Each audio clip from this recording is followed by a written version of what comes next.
And let's just do that, period. And let's just do that. Let's do that. Let's do that. Let's talk about books. That's why we're here.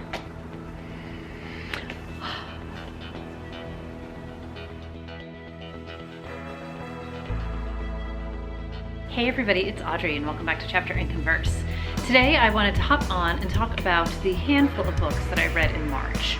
So, like a lot of other people, the COVID onset messed with my reading, and I think it took me like 10 or 11 days to finish my first book, and then in the balance of the month I read 5 other books. So I did 2 audiobooks, 4 book books, and then I do think, I talked about this, I think in an Instagram post, or maybe I talked about it here, that I finally broke my reading slump, knock wood. So I'm in a good place. It's April 7th, and I've already read 3 books, mostly due to audiobook, but still, I don't even care. I love it. I'm in a groove. Things are going well, and I'm excited to talk about a couple of books, so let's just do that instead. So it took a couple of books to get me out of the monster reading slump, but the first one, thank you to the recommendation from one of you lovely people who had said, why don't you try dipping back into a series you're already into because you know the characters and it just sets a good tone, and you were completely right. So I picked up book number 3 in the Sherlock Holmes Jamie Watson series, and this is The Case for Jamie by Brittany Cavallaro. Like I said, 3rd book in the series. There's 4 books. I don't have the last one, and I am debating buying it. I can only find the audiobook online, and I want to actually read it and I want to own it because I'm loving the series. I can't talk really anything about this because it's going to spoil the first 2 books, but basically what you need to know is this is the great-great-great-grandchildren of Sherlock Holmes and John Watson. So it's Charlotte Holmes and Jamie Watson, and in book number 1 in the series they meet at a Connecticut prep school. There is a whole backstory that honors the original Holmes, Watson, Moriarty families, creates this entire history since then. I absolutely love it. These books are a little bit dark, complicated people, complicated relationships. It's murder, it's mystery, it's set in modern day. They are in Connecticut at one point, they are in Europe at one point. They're in New York at one point. They're just kind of like all over the place. But I thoroughly love them. I love the continued exploration of the characters. I really enjoy the fact that they are such complex, dark characters. How many times can I say characters? Basically, I'm like just hopelessly in love with the series. So I'm excited for book number 4. I'm being an idiot because part of me wants to get the hardcover because I have the hardcover of book 3. I have the soft covers of book 1 and 2. Both versions are out. The hardcover is like $15, the soft cover is like $9, and I just am being cheap over $6 and can't decide what I want to do. So anyway, love this book. If you haven't already picked up the series, hugely recommend it. In honor of Middle Grade March, I picked up The Gallery by Laura Marks Fitzgerald. And I bought this book. It's totally reflecting off the sun. Sorry. Not sorry it's a sunny day, but sorry it's reflecting a bit here. But I bought this book on Book Outlet a while ago, and I didn't realize it was middle grade when I picked it up. I just picked it up because it was a mystery set in the 1920s in New York, and I thought it just sounded fun. And it was. So a few surprises, I would say. This is about a woman, or a girl named Martha. She's 12. And this takes place in 1928 and 1929 in New York City. And Martha and her mom is like the head of housekeeping for this fancy pants family on 5th Avenue. And Martha winds up going to work with her mom because she kind of gets booted out of Catholic school. So her mom makes her come work with her. And the Sewell Mansion, which is the family that they work for, is like this legendary house in New York. And Rose she used to be like this socialite party girl, and she wound up marrying this newspaper magnate. And ever since then, there's been a lot of stories about Rose, and she's basically a recluse, and she's rumored to be a little bit batty, and there's some strange stuff going on in this giant old mansion that basically has like a 5-person staff, Rose and her husband, and that's it. So there's a lot of questions about what's going on here. And Martha is wonderfully inquisitive, and she wants to figure it out, and she wants to know what the story is with Rose. So this is like a delightful sort of soft mystery trying to sort of unravel what's happening inside this house. And then there's sprinkles of history thrown in, which is super interesting. There's a lot of New York. There's kind of the upstairs, downstairs class system that's going on. And I would say my biggest surprise was that this didn't read as young as I expected it to. And there were even moments where I feel like this is one of those books that parents could read with their children, or a more advanced young reader could appreciate this. And I don't know if this is like targeted of like 8 to 12 is kind of the age group. I'm not even quite sure, but there was like a few parts where I was like, this isn't a middle grade book. Martha's dad is kind of in the vaudeville shows, acts, so he's on the road quite a bit trying to make some money for the family. And there's lots of not so subtle like comments about how her dad drinks. And I mean, this is like, you know, prohibition and speakeasies and all of this stuff, but I was kind of surprised that there was so much referencing to her dad basically having a drinking problem, and maybe that's just me being naive, but I really enjoyed it. Martha is smart and witty and clever and fun and interesting, and it just was an enjoyable book as a whole, and I'm glad I picked it up. This has been on my shelf for a really long time for no good reason, and this was just a fun book. So I would say as an adult, it's a fun read, and if you have children, I think it's very much worth reading. And in the back, it talks about, for kind of fans of The Mixed Up Files of Mrs. Baisley Frankweiler, which is a book that I adored as a kid, so that was just another sort of perk, another sort of mystery in New York City. The next book, I mentioned it before, I'm gonna mention it again because it's wholly worth mentioning multiple times. It's the book that killed my slump, and it is Friends Like These by Sarah Alderson. And I heard about Sarah Alderson from Alexa Dunn. She makes great recommendations on thrillers. I've talked about her before. I will link her channel down below. She has an AuthorTube channel, but she does a ton of book reviews. And this was like a great, twisty, fast-paced thrill ride for me. And this is about kind of some work frenemies, I would say. And Lizzie and Becca are their names. So basically, Lizzie drinks way too much wine one night, and she's just sort of feeling bad, sad stuff. And she winds up going down a rabbit hole and looking up her old colleague, Becca, for reasons that are not important for this quick synopsis here. And she sees Becca's perfect life, hashtag blessed, like hashtag best boyfriend, hashtag best husband, you know, the perfect baby, the beautiful house, blah, blah, blah, blah, blah. And Lizzie has always been jealous of Becca, and that hasn't changed. And the wine kind of only makes it worse. But Lizzie, being a snarky little, slightly drunk, super drunk woman that she is, she winds up emailing a friend of hers and basically like rips Becca's life apart, including like that her kid looks like the Lord of the Rings Gollum guy, and like rips on her life, and you know, the whole nine. And the next day she shows up at work, and you know, she's feeling like a whole bag of, I just drank too much wine last night. And her friend is like, I don't know what you're talking about, like I never got your email. And sure enough, Lizzie sent the crappy email about Becca to Becca, and everything ensues from there. So this becomes kind of a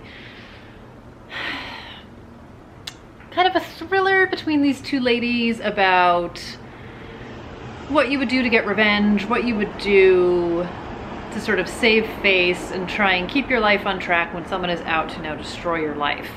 And it's twisty and turny and a little bit messed up, and people doing bad things, and I just thought it was great fun. I know not everybody was thrilled with the ending of it all. I was in for the story. It was a thoroughly enjoyable reading experience for me. I read it super quick. I couldn't wait to see what was going to happen next. I loved Sarah Alderson's voice. I like her writing. I liked the characters, dark and twisty as they were. I just had such an enjoyable time reading this book. I have Sarah Alderson's other book. I want to say it's like In Her Eyes or something like that. I'll write it down below. I have it on my iPad, but I'm excited to read more by this author. I think this was just exactly what I needed at the exact right time. Highly recommend it. Super fun.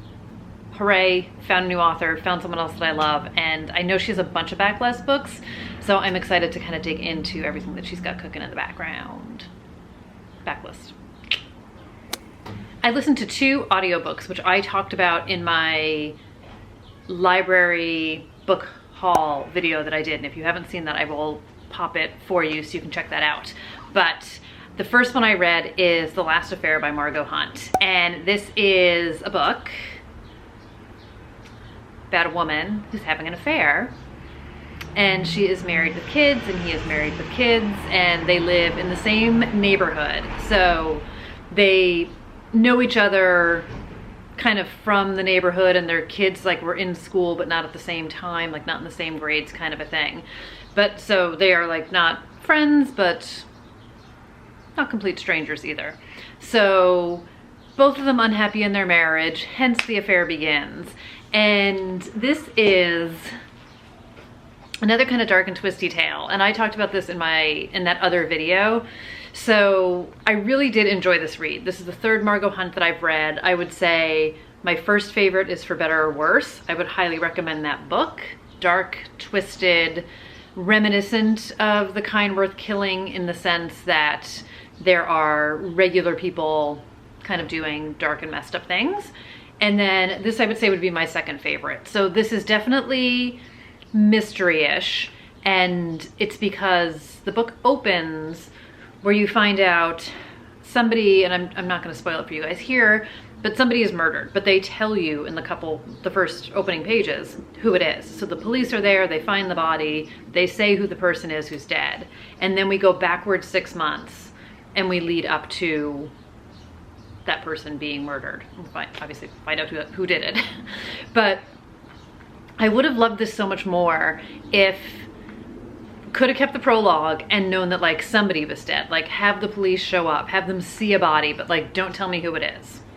Because I think it would have been much more tense and much more what's gonna happen, who could it be, because it really felt like anybody in this little network could have been killed and anyone in this little network could have been a killer. So I did feel like it took a little bit something away by knowing who it was out of the gate. But other than that, I would say it was an enjoyable read. I liked the characters. I thought the writing was good. I enjoyed her voice. There's a lot about the families, and there's a lot of complexity with the children and the different relationships, which I also enjoyed. I thought she went down a lot of good paths with the complications of the families. There were a few things that weren't like totally spot on. I would say it was like a good like 3.5 star read for me. Again, it was quick. I did the audiobook. The audio was really good. I like the narrator, I should say. And it was good. It was good. It was a good time. The second audiobook I listened to is The Year We Turned 40 by Liz Fenton and Lisa Steinke. And they are a writing duo who have been best friends, I want to say for like 20 years plus probably, and they started out writing women's fiction. Now they do a little more thrillery stuff. This is from their women's fiction canon, and this is a story about three best friends who kind of like share a birthday. Like they all have a birthday around the same time, so every year they celebrate their birthdays together. And it opens with the year that they turn 40, and they are at their birthday party, and one of them has to leave because she's 9 months pregnant, her water broke, and she goes to the hospital and gives birth to her son.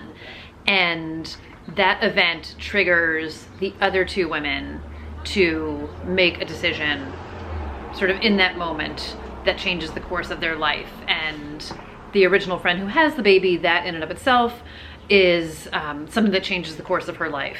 So, and all of it is not necessarily for the better. So then we fast forward to their 50th birthday, and they are all sort of lamenting where they are, and they're not all totally happy with where they are, and it all traces back to that year that they turned 40. So they're in Vegas, they go to a magic show, and there's this like David Copperfield, Chris Angel-y type of magician who comes to talk to them, and he tells them, I can grant you a wish and send you back to the year you turned 40, and you get to relive that year of your life. And then sort of at midnight on the night of your birthday party, you can decide if you want to stay in that life or come back to this one. So poof, back they go. And it was, again, a really enjoyable read, trying to understand sort of, is life fated for you no matter what your choice is? Can you change the trajectory of your life? Can incremental decisions have big impacts? Can big decisions big impacts? You know, do you still wind up in the same place fundamentally, emotionally, you know, never mind that you know, are you still the same person at the end of the day? Like, it sort of brings up all these like existential questions. And you guys know I love me a clean slate story. I love a dual timeline. I love a do-over. I think we all have moments in our life that we think, wow, if I had made a different decision then, where would I be now? Or what would the changes in my life be now? Whether it is something small or it is something huge. So I just love these kinds of stories. And I used to gobble up these books like candy for the longest time. And I really just enjoyed being back in this kind of a world. I liked the women. I didn't love everything that they did. I didn't love every choice that they made, but there were some really heartwarming moments. There's some really heartbreaking moments. There is so much about their family and their children and their parents and their connection as friends. It is triggers for infidelity. Again, I swear this is not a theme of my month, but it feels like it was a theme. Triggers for death of a parent. It is, again, at times heartbreaking, but there are some beautiful moments. I 100% cried. I listened to the audiobook of this as well. Super well done. It was just a really great book about, I think, female friendships, and I think just relationships in general, and that idea of the choices you make, and you know, you're never really prepared for some of the big decisions, and you're not always necessarily prepared for the small ones. But again, another solid read. I think I just needed to cry a little bit too, because it just hit me in all the right places. But it was fun. I liked the ending, and I just really enjoyed the women in it. And it definitely made me miss some of my girlfriends, since we're not all in the same city anymore. So it was just like a feel-good, solid, well done book. Next up is The Other Sister by Alifair Burke. And you guys know I'm a huge fan of Alifair Burke. I've raved about her before. I did a dedicated video talking about how much I love all of her books. And this is her latest book. This came out in 2019. And it is a standalone. It is domestic suspense, I feel like is the best way to talk about it, or classify it, if you will. And this is about two sisters.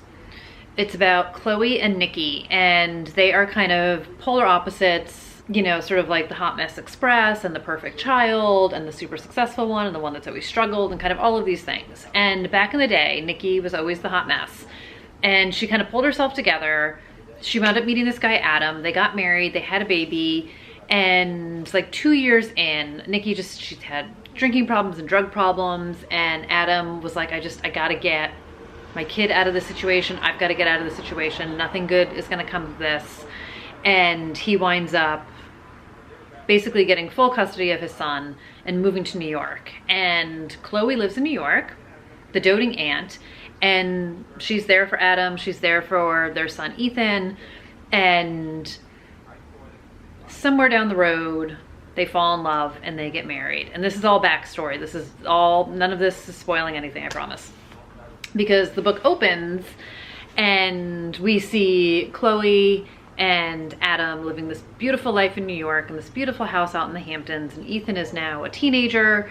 I think it's like 12 or 14 years in the future, and Adam gets murdered at their house in the Hamptons, which launches an obvious police investigation and a lot of suspicion over whodunit and trying to solve this crime. And Nikki winds up coming out to New York to be with her son, to be with her sister, even though they are completely estranged. And it is part police investigation and part sort of family drama. So I thought this was super well done. I really enjoyed the relationship with the sisters. I love Alifair Burke. Sorry, my hair was caught. Love Alifair Burke's writing as always. I thought she did a great job with this book. There is some investigation and some courtroom that goes into this. So there's a trial that winds up happening. So I love that kind of stuff. It's not hardcore legal thriller, but there's a lot of legality to it. So just know that going in. There's a bit of amateur detective investigation because Chloe's trying to find out what happened to her husband, and as the family, they are normal, typical, obvious suspects because it is their house and there is no evidence of a break-in. And as perfect as their life seems to be, it is not as perfect as it appears to be. So you have that going on. You have the complicated relationship with Nikki, and it just all comes crashing together in a great way. And I'm cheating, Olivia Randall, right? Olivia? So there is an attorney who shows up in a bunch of Ella Fairbrooks books, and Olivia makes more than a cameo in this one. She had a big part in one book, she makes cameos in other ones, she plays a big role in this book, and I just love her as a character too. You don't need to have read the other books to read this one in any way. They're all, like I said, this is a standalone, but I love how Ella Burke does, you know, other, like Emily Giffin has done this, there's other authors who do this where they just bring in other characters from other books, and if you've read the other ones, you sort of get the wink, and if you haven't, it doesn't matter. But I was so happy to get another book with Olivia in it, and I just think she's a dynamic character, and it was great fun. So this is another case of a lot of gray areas, people making decisions and choices you might not necessarily agree with, but we're talking a little bit of murder here, so probably for the best you don't agree with some of it. I would say there are aspects to the end that I'm kind of struggling with, but I get it from a character standpoint, but at the same time there's like a really factor to a couple of things, not in an implausibility way, but in a like, really this is what we're doing? But I really did enjoy it. I read it really quickly. I read this after Friends Like Us, so it was like the slump was coming out. I was just like coming out swinging. I'm so happy I picked this book up. So that's gonna do it for the month of March. 6 books, it's cool. I took the pressure off a while ago on how many books I'm gonna read and feeling bad about what I'm reading or not reading, or trying to force myself to read things if I don't feel like reading things. I'm really feeling good about where I'm at from a reading standpoint. I am currently reading Little Secrets by Jennifer Hillier. I have the arc of that. It comes out later this month. I'm like 60% into it and I am obsessed. She is amazing. You guys know I just like raved about Jar of Hearts, raving on this one as well. I don't want to jinx myself, but like so far I'm absolutely loving it. And then I just finished listening to Separation Anxiety by Laura Zigman, which was also tremendous. So spoiler alert for my April wrap up. That book, cried, laughed, so well written, so well done. Again, relationships, people at certain points in their life, just such emotional, human, relatable moments. And it was great. It was just absolutely tremendous. So I'm very excited, as you can tell, that I'm in such a good place with books, because February was rough, my friends. It was rough, but dare I say, I'm back, coming out swinging into April. Things are good, but let me know what you guys are reading, what you read in March, how your month went. Are you one of those people who like hunker down with books because things were crazy? And I was watching like so many people's wrap-up videos where they're like, I read 15 books this month. I've never read so much in my whole life. And then there's people like me where I'm like, I read 6, which is not bad, but like down to the wire, the night of March 31st was like finishing up a book. So anyway, we're all in a good place. But let me know what you guys are reading, how you're feeling, what's happening with you, if you read any of these books, thoughts, you know the drill, down below. Let's do that. But again, as always at the end of these videos these days, I really just want to make sure that I'm telling everyone that I'm thinking of you guys, and I'm so super grateful that you're spending some of your time with me, and I hope everyone is doing well, friends, families, all of you, that your worlds are good and your network is good and everybody is safe and healthy. And again, thank you for being here, and I will see you guys really soon in another video. Take care, guys. Bye.